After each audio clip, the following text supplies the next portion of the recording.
Merhaba arkadaşlar, yepyeni haberlerle karşınızdayız.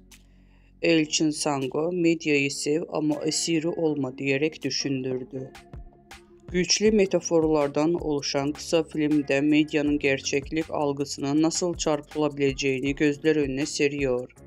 Elçin Sango'nun fotoğraflarında görünmemesinin medya tarafından tükenilen bir figür haline getirildiğinde gerçek kimliğinin kaybolduğunu sembolize ediyor.